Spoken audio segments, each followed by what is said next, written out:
In a 2-year reign of terror 30 years ago, Willams was linked to the killing of more than 24 children abducted from the streets and murdered in Atlanta. The memories are still fresh for many Atlanta residents, especially those in the African American community whose children were being killed.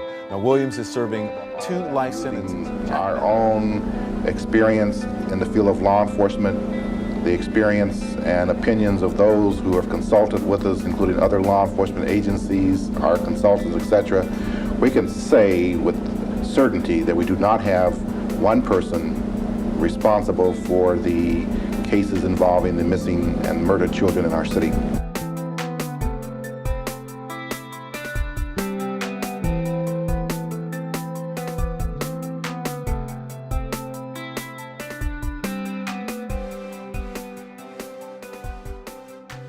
They openly said, you killed Nathaniel Cater, and you know it, and you're lying to us. They said that.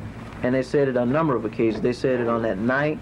One of the task force captains on the scene pointed his finger at me and said he was tired of all the BS about working the long hours, working the stakeouts, and that he was ready to pull the thing to an end. I never did, and perhaps never will believe Wayne Willams is the sole perpetrator of those crimes. He was too small, he was a softie. Wayne Willams was a would-be news person, videographer like yourself. And I say would-be because he wasn't very good at that either. Wayne Willams wasn't very good at much of anything. And I don't think he would be a very good killer. He was just a wannabe. He wanted to be in the know, in the news, he wanted to be around. He was a ne'er-do-well. I mean, by that he just wanted to be in the mix, but didn't quite know how to be in the mix.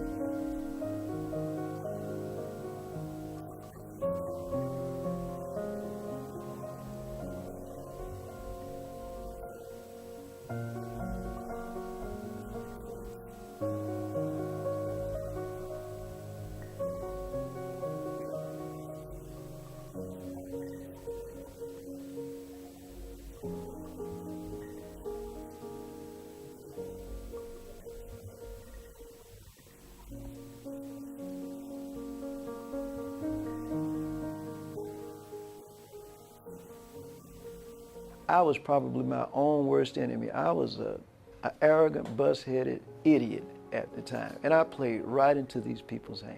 But I think Wayne was set up to quiet this trauma. This city was traumatized. It was about to explode. And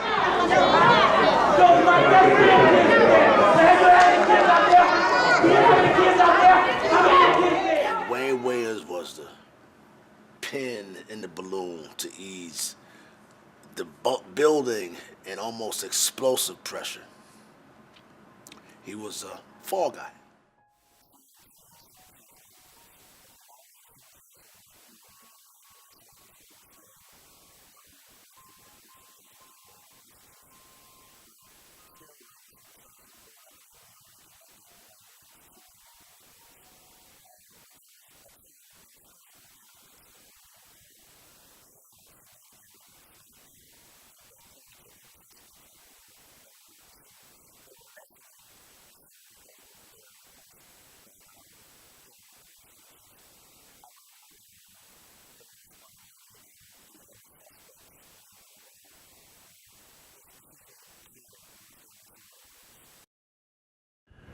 Would you tell us what Twinkie means? A Twinkie to me is a sissy. A what? Sissy. A gay? Sissy, period. Doesn't it mean a young, under 18 gay who is like a Twinkie, cream-filled? Isn't that in the gay community? Man, I don't know what those folks in the gay community talk about. All I'm saying is we use the term Twinkie, hostess, cupcake, sissies, faggots, and a bunch of words to describe them. What does a closet gay mean? I don't know. Now, Mr. Henry testified that he saw you holding hands with Nathaniel Cater at about 6 hours before you were at the bridge the next morning. In the first place, he didn't see me holding hands with nobody, mister, because I done told you I don't hold hands with no man nowhere. The significance of the Clifford Jones case has to do with it being the only known case out of the 29 murder cases that wound up on the authorities' official list of cases, it's the only case in which eyewitnesses are describing for the authorities the molestation and the strangulation of Clifford Jones. There are also eyewitnesses describing for the authorities the disposal of the body by a suspect who was not Wayne Williams. Muhammad Ali came to town and offered $1 million reward to whoever could solve these crimes. Cash on the table, man. It was a dramatic scene. That's how desperate and that's how diabolical those times were. And ironically, nobody ever got that money.